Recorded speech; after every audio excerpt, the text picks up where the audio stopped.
Hello and welcome to the Spiked podcast. I'm Fraser Myers, and with me this week, as ever, we have Spiked's editor, Tom Slater. Hello. And Spiked columnist, Ella Whelan. Hi. Coming up on the show, the Conservative Party conference, the Facebook outages, Insulate Britain, and rainbow crossings. So we had the Conservative Party conference this week. The country almost feels as if it's grinding to a halt. There are shortages everywhere. There are multiple energy crises on different fronts. And yet in the conference hall, Boris Johnson, the Prime Minister, was very optimistic. So, Tom, are you feeling levelled up? You ready to build back better? Maybe not quite yet. But no, it's interesting because the tone didn't necessarily meet the situation that the country finds itself in, definitely. I know a lot of people have made a point of saying that it was almost in poor taste to be so boosterish in a situation with soaring energy prices and the ongoing shortages and all the rest of it. People talking about whether or not they're going to be able to have all the fixings for Christmas, and yet you're just hearing all of this discussion about building back better, building back beaver, all the various different awful puns. But at the same time, I think we can overestimate how important party conference season is. There was that opinion poll which suggested that when you showed people extracts from Boris's speech and Starmer's speech, they actually preferred Starmer's speech. But you know, that is not a good sign for Boris. That's not a good sign for Boris. But then people don't actually watch these speeches. They're largely about party management. And I think what Boris Johnson demonstrated in the conference hall this week, at least, was the fact that unlike Keir Starmer, what he is able to do, and this might say as much about him as it does about his party, is despite crossing a load of kind of ideological red lines around taxation, around civil liberties and lockdown for some of his MPs.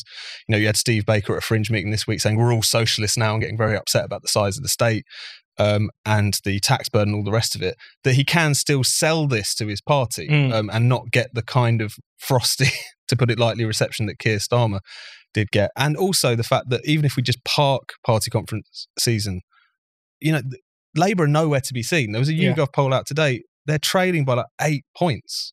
And you think, how many crises do you need to be able to just even edge towards the Tories' numbers at the moment? So we can overestimate how important these party conferences are, I guess. But I guess it's interesting that even despite everything that's going on at the moment, all the various crises enveloping this government, for the moment at least, it's just not touching them. Yeah. And the answer to that question is a fascinating one. I really haven't the foggiest necessarily at this point. Ella. Yeah, it's, you can make the point that party conferences are often insular, as Tom says, and it's kind of slightly annoying people pointing that out on Twitter all the time, because you think, well, we have just come out of what you guys have been calling this an unprecedented time for the last 18 months. Like we've already said, the country is in a various series of ongoing crises. You would think that your first public address might be a little bit more in touch with reality, even mentioning things like not referring to the kind of quite serious situation that's going on, for example, with pigs and pig farmers at the moment, of kind of batting it away as he did on in the press as laughing at a hecatomb of pigs, or kind of briefly mentioning things like HGV drivers and saying, it's all in the process. Yeah. You think you'd be a little bit more serious about that? I mean, it is, people keep saying, well, we have to wait for the budget, or we have to wait for this white paper or that white paper, which gives you a sense of that this government is going to do what it has been doing throughout the pandemic, which is leave all the crucial detail, leave all the important, not just policies, but the decisions around what to do in relation to the skills shortage, what to do in relation to the fact that energy costs have just jumped by, was it 40% or something like that? For gas prices. Yeah. Which will mean that old people who have small pensions can't afford to heat their homes, and we know that they die. So it's really serious, and all of the detail of what they're going to do around that is going to be announced quietly in some kind of white paper and maybe picked up on later on when Boris is not on a public platform, when he doesn't have to be accountable for those decisions. So that's really disappointing, but not surprising. Tom, I mean, what have you made of the way the government has actually tried to spin the crisis into a positive? It's talked about the labour shortages as, part of Brexit, and almost as if it's intentional. We want this as part of a process of going towards a high wage economy. I mean, obviously people want a high wage economy, but, does this make any sense at all? I mean, it's the idea that you could just make this intervention and that things would just be fine, not addressing the deeper questions around productivity, which everyone's known about for a long time, failed to tackle for a long time. As you say, everyone wants a high wage economy. The question is, how do you get there? I guess the thing about the framing of it, if we want to talk about it in a slightly superficial fashion, is that it bakes in turbulence, I guess. Yeah. It has to say this is all part of the plan.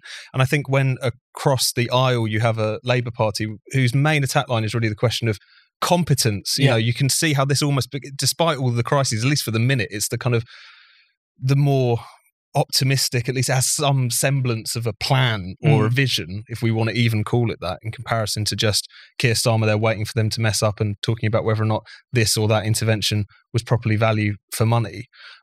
It's an interesting one, but I think it also just comes down to the fact that maybe putting these crises to one side for a moment, I think the fundamental problem that Labour has in relation to the Tories, particularly towards trying to bring some of those working class red wall seats back, is that the whole Johnsonian optimism, as superficial as it can often feel, is no doubt a refreshing contrast in some situations. This whole levelling up agenda.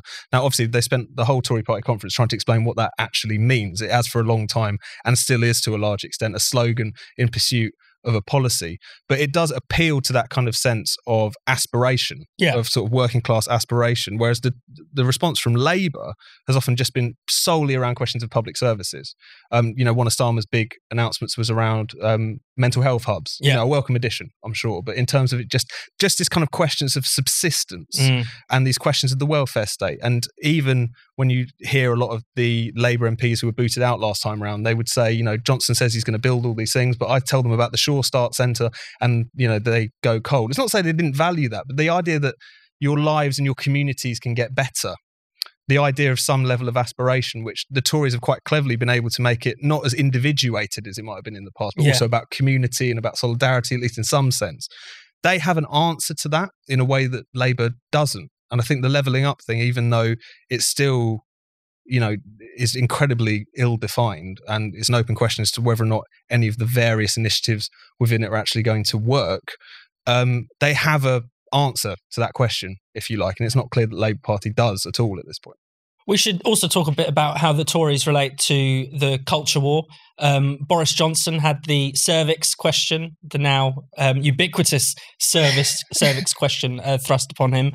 And even he seemed a bit wary of answering it straightly. I mean, we're told constantly, aren't we, by The Guardian and that the Tories are waging this culture war against trans people, but Boris couldn't say only women have cervixes. No, he's completely evaded the question. I mean, he did.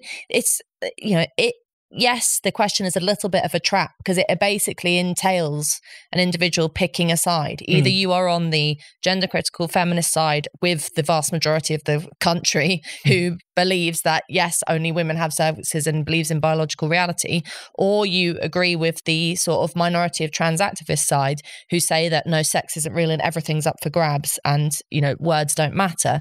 And if you go with either side you go with, you're going to be labelled some kind of phobe or ism. Yeah. And he doesn't have the guts to come out and say, well, actually, I don't care if you call me a transphobe. This is what, that's an illegitimate accusation. This is what's reality. Let's stop being ridiculous about this. And it seems like a tiny thing, but what it tells people is that on these serious issues of culture wars that can sometimes feel flippant, actually reflect a deeper cowardice. If you're not even able to say something concrete and clear on such a specific and basic thing like biological reality, why should we trust you on anything? And let's not forget that the Tories are the ones who have used and abused the gender issue to try and curry favour with voters, to try and get away from this kind of nasty party image. They're the ones that were initially pushing for changes in relation to self-ID and all of that kind of stuff. So to now pretend like, oh, it's not my fight, and I don't really care about it.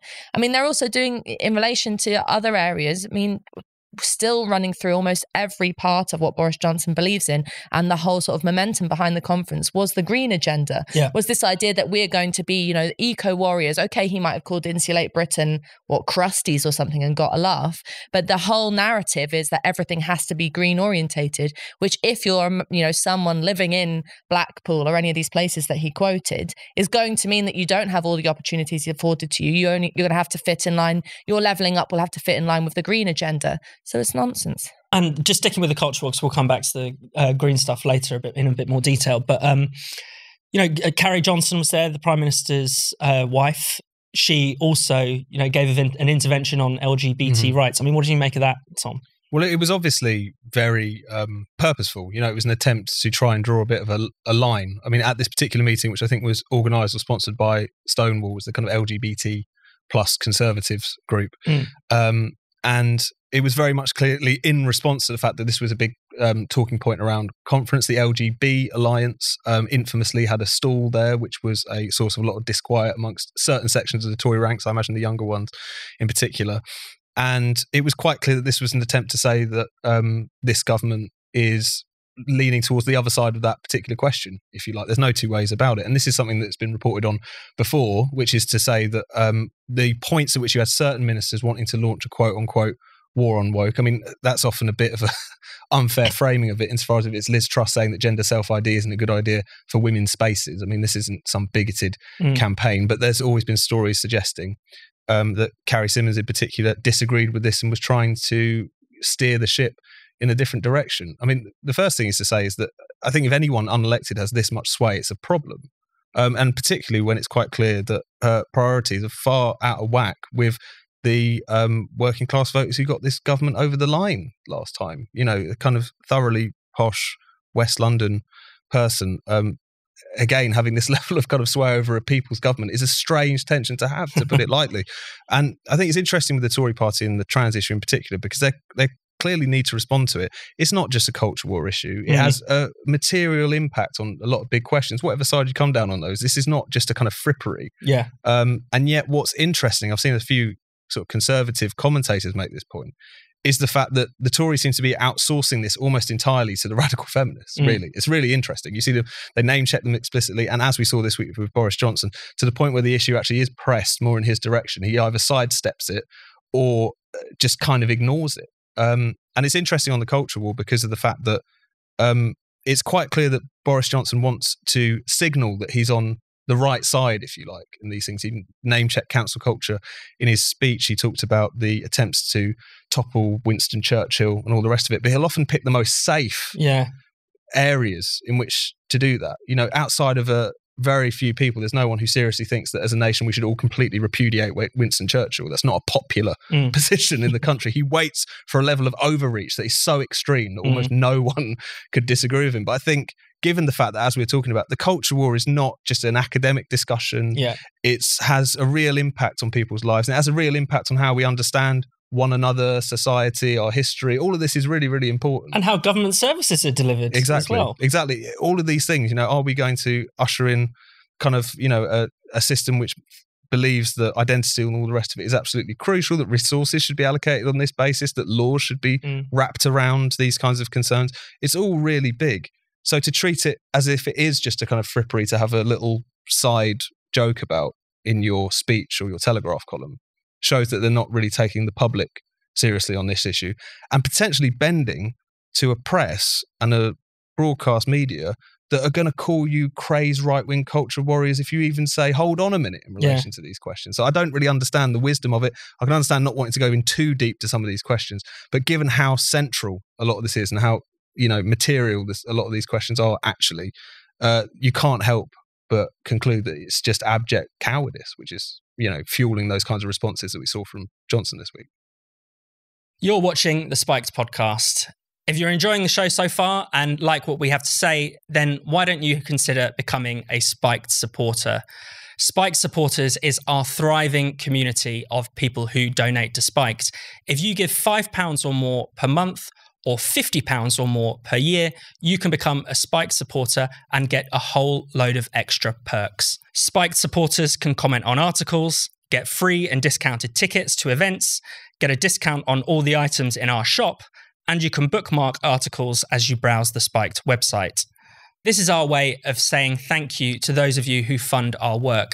Spiked is completely free, and it always will be. So we're incredibly grateful to those of you who hand over your hard-earned cash to make sure that anyone, anywhere can access Spiked. If you don't give to Spiked yet, then now is the perfect time. Just head to spiked-online.com/supporters to set up your donation and your Spiked supporters account. That's spiked-online.com/supporters. Thank you. And now back to the Spiked podcast. We should talk a bit about the Facebook outage. Facebook, WhatsApp, Instagram, and all the other companies Facebook owns were down for about 6 hours this week. Over 3 billion users unable to connect to their social media networks. This is quite extraordinary. And I think it's reminded a lot of people just how big Facebook is, how central it is to our lives and to how we communicate. I mean, Tom, what have you made of that? Well, I think that's exactly it. Is it just demonstrates what huge power and sway this relatively small number of companies have over online communications. So if Facebook servers go down for 6 hours and it knocks out not just Facebook, but WhatsApp and Instagram, all of these different huge platforms that they've also collected as they've grown in recent years, then the whole world loses its mind. It's really, really striking. And you can't underestimate that kind of power. And I think it adds a new dimension, I think, to the discussions that we've been having in relation to big tech censorship. Because when Facebook decides to permanently ban someone, that has a very significant impact, particularly if they're in politics, particularly if they're in the business of trying to change people's minds, particularly if they're a president of the United States. It has a huge impact. And I think this is another thing that just underlines that in terms of how much power is concentrated in a relatively small number of hands, and the consequences of not only their own particular decisions and political preferences, but just what happens when they screw up. It's so huge, and you can only hope that it will just be part of a reckoning with the power that these oligarchs hold, and finding some way to rein it in, really, because surely this cannot go on in this situation. Yeah, I think you're right. I still don't think we quite appreciated the significance of the ban on Trump. That almost seems to have been forgotten about. The fact that, now an ex-president of the United States cannot communicate with his followers, even though he has many, many followers who are still interested in what he has to say. He was in office at the time. And even before the election or during the election, when we had the ban on the New York Post's Hunter Biden stories on the quite dubious grounds that this was misinformation, that this was, hacked material, we now know that the material was real. Again, so was this a mistake? Was this a political overreach? We don't know. But it's very scary, isn't it? These companies having all this power. Yeah, and it has real knock-on effects. I mean, we've covered many times on this podcast the fact that throughout the pandemic, discussion about a virus that no one knew really anything about, bar a few very specialist epidemiologists, which everyone should have needed to have talked about, and there needed to be an open space for intellectual experimentation about how to deal with this. Suddenly you had regulation cracking down on people, not just people who were, latterly skeptical of the vaccine, but also discussion about lockdown, discussions about whether or not to comply with regulations, about how fast the virus was spreading. I mean, we saw on YouTube, Google, throughout social media platforms, censorship of opposing views because of the idea that if you had opposing views, people would allow the virus to run riot and we'd all die. There was a real mistrust of people. But, just look at what happened in the outage. I mean, the Tory party conference got thrown into total disarray. On the more kind of populist, slightly banal side, Married at First Sight, this program that I'm a big fan of, was completely ruined because all of the contestants, gained their fame off of Instagram and none of them could post anything on the last episode. But you realise how much public life comes to rely on the tech. And indeed, things like WhatsApp, I had people saying I couldn't get in touch with you, and you actually forget that text and call exists because you become so reliant on these platforms.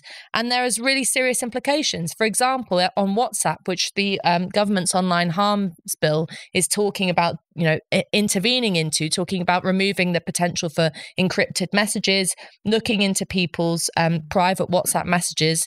That has become like a phone call. It's the way in which people have private conversations, which the state or big tech should have no influence over and should have no eavesdropping into. So it should make us realize how the public square has changed, how technology has been used for good, but also how it opens up the potential for us to be surveilled in a way which is very problematic for not just free speech, but the workings of normal life. I mean, we are in a bit of a rock and a hard place, aren't we, on big tech? Because, obviously, as we've said, we all agree it's too powerful. We all agree it needs to be reined in. But most of the kind of government efforts to rein it in are less concerned with its economic dominance and more concerned, or with the kind of its monopoly power.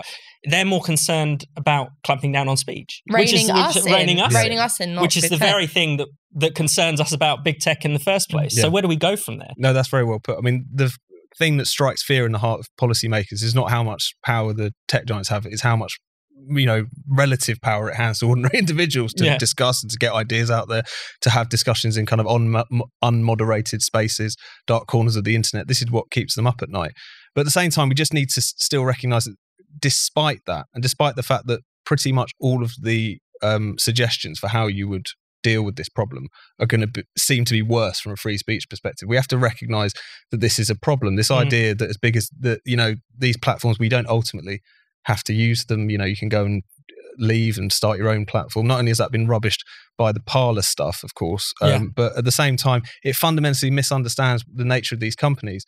I mean, the thing that makes them such a good product, the thing that makes them so powerful is because so many people are on them. The fact that everyone and their mother is on Facebook and WhatsApp makes it a good product, makes it important to be on, and makes it a genuine problem if you are banned from any of those services. And, we can all with Trump's departure from all of these, you get a really good example of that, which is that he goes away, he tries to set up his own little social network. He ended up just building this kind of micro blogging thing on his website that looks a bit like Twitter, which is kind of put me in mind of like a drunk who gets banned from every pub in town, so builds a bar in his living room or something like that. It had that kind of tendency to it. We share a chuckle, but at the same time, it's quite clear that when you're relegated from that big space, which again relies on that network effect, which relies on so many people being in the same space, it has a serious impact when you're completely absented from it. So yes, a lot of the proposals in the US or here, it's all towards less freedom of speech online, but that shouldn't mean that we just close the case entirely, definitely. So Insulate Britain are out for the fourth week in a row, clogging up Britain's roads. But there's been something of a public fight back. And in particular, there's been this video going viral this week showing motorists dragging protesters out of the road to stop them from blocking an ambulance.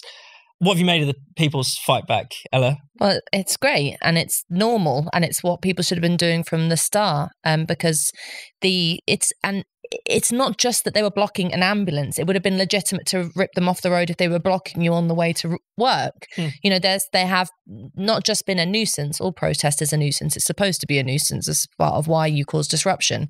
But the fact that it's been in defiance of public will and in defiance of public opinion, they've actively said they don't care about winning over public opinion. This is just a means to try and push the hand of the government. It means that ordinary people have every right to then interact with the protest and rip them off. I mean, where are the police is the question. If ever there was a use for a police force, it's getting obstacles out of the way of people trying to access emergency services. On a serious note, the cowardice of the police in dealing with Insulate Britain has revealed something of their lack of authority. I mean, again, it's this really interesting thing. How do you balance at the time when government, Home Secretary Priti Patel is clamping down on protests in some of the most illiberal ways that we've seen in many years? Do you then have to make sure that you defend the right to protest in a very full-blooded freedom of speech way?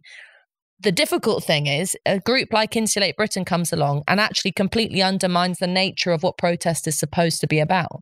So I can imagine a a different scenario in which you would block roads and try to get people to block roads with you and build a movement to make something happen. I mean, I think I mentioned once on this podcast, it was floated with lorry drivers around the time of Brexit of doing it. But the whole point is that you bring people with you. So it's or you stand on the side of the road and get people to beep you. It's about winning public support for your cause. If you've got a kind of nihilistic group like Insulate Britain who are abjectly against public support and don't care about it, you then have a bit of a problem. I think the solution is not in bringing in new laws, taking out injunctions and stuff, but just quietly, informally letting people grab them by the scruff of the neck and rip them off. Well, I mean, previously we saw police intervene to stop people from dragging maps out of the road, which is quite extraordinary. I mean, Tom, isn't really the problem that it's not just they don't care about public opinion, but they are campaigning against public's living standards, essentially. Yeah. And I think that's one thing which in those videos of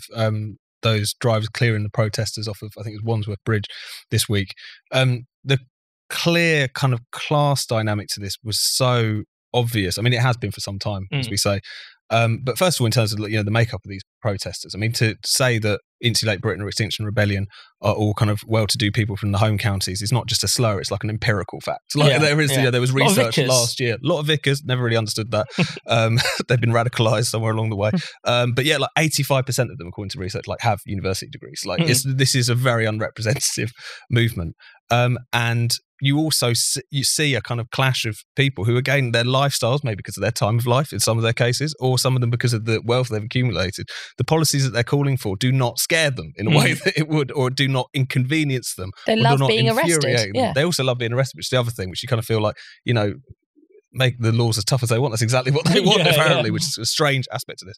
But is the fact that, in a way, the politics flows from the practice in this situation. They want to make people's lives worse. They want to ban cars. They want to ban flights. They want to, in Roger Hallam's words, create a situation analogous to lockdown where all non-essential consumption is heavily restricted, if not completely banned. And these things might sound lovely if your day-to-day life is, cycling around Strood and going to the bakery and, having a chat with your friend and whatever. But if you have to drive for a living, if you have to get the kids to school, if you have to make ends meet, it's quite clear that this stuff is an affront. I mean, it's not just an irritation on their day-to-day lives. This program, such as it is, would impoverish people.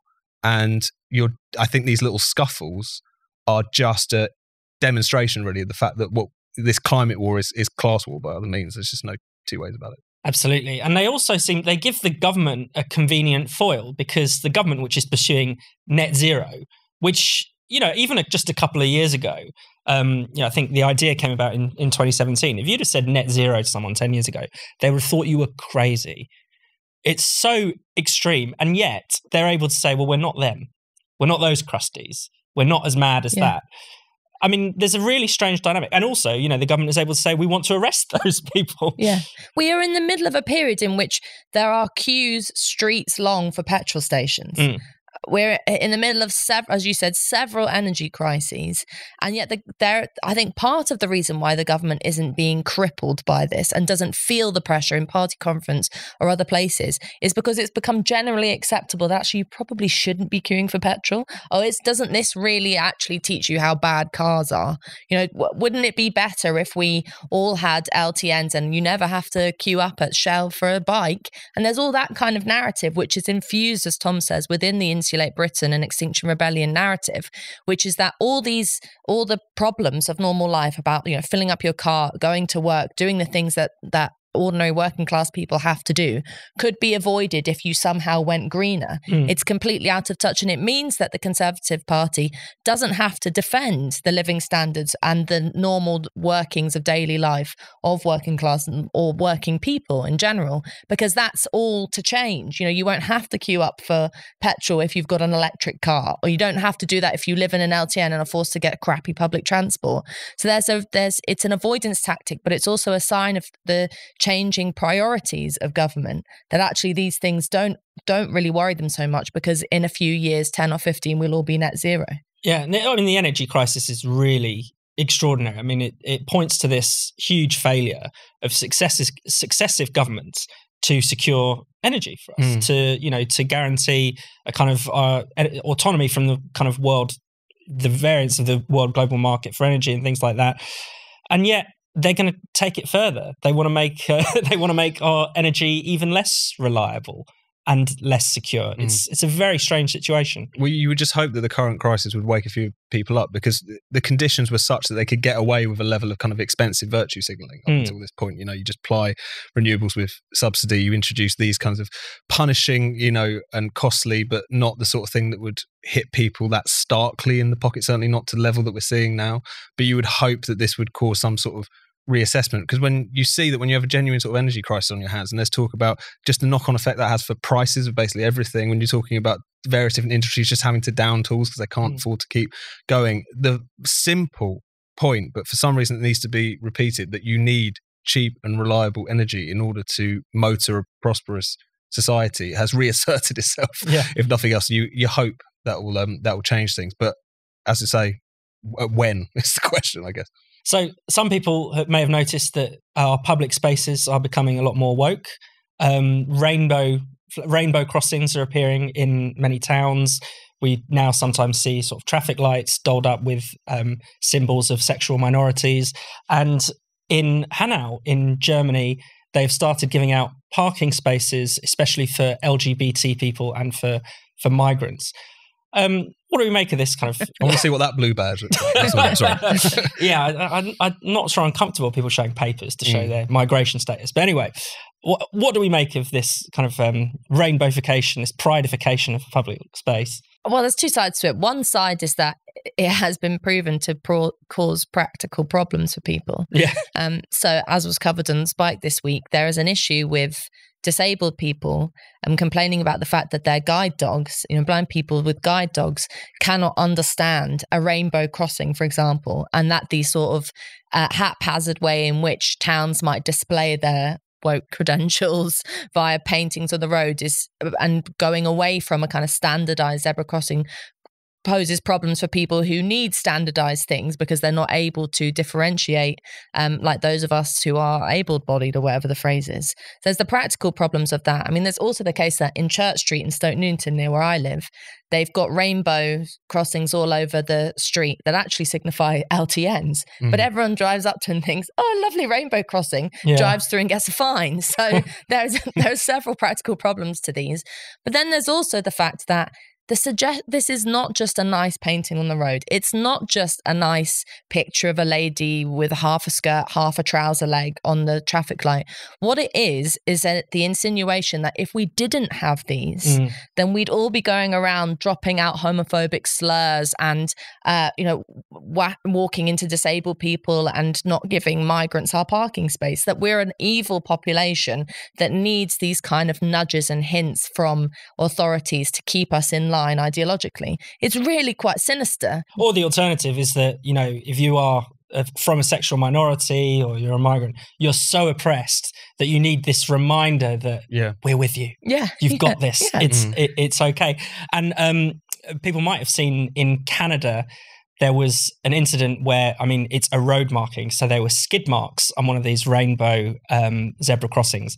And the police treated the incident as a hate crime, as an attack. Well, they were doing like donuts on it just to make a point. I don't know whether they were doing that or just, slam the brakes very hard. Trying to not run someone over. The politics of zebra crossings. It just it affects everything, doesn't it? I guess in terms of how public space has to be reshaped, it's interesting, and Joe Bartosch mentions this in a piece about how some of the traffic signals around Trafalgar Square, I think it is, where they were just brought in for pride, and you can never get rid of them, because of the fact that to do so would be to act as if you were taking something away or making some sort of statement.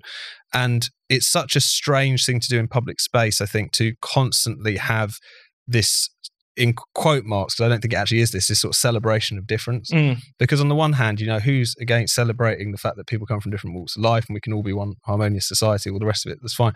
But not only has it been kind of fetishized in a quite tokenistic and I'm sure quite patronizing fashion, people just trying to go about their business, and they've constantly got everything from a traffic crossing to some sort of sign on the on the side of a tube talking about how we're all allies with you, and isn't that wonderful? Like, just want to go about their days, I'm sure.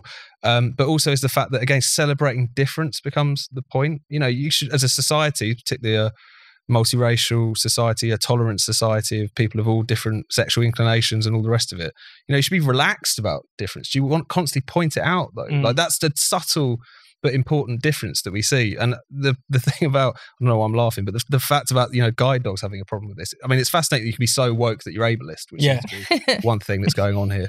But also, and Joe makes this point in the piece, which I don't have a good answer to, is how all of the kind of the oppression Olympics crowd, they haven't really got much space for disabled people at all. Like, the fact that if you're in a wheelchair or if you have certain other disabilities, that even just operating in public space is very difficult. There's only like 50 stops on TfL which are actually wheelchair accessible. This doesn't feature in the grand theory at all, really. It's not talked about that much. They don't have a flag, as Joe says. Because it's hard work.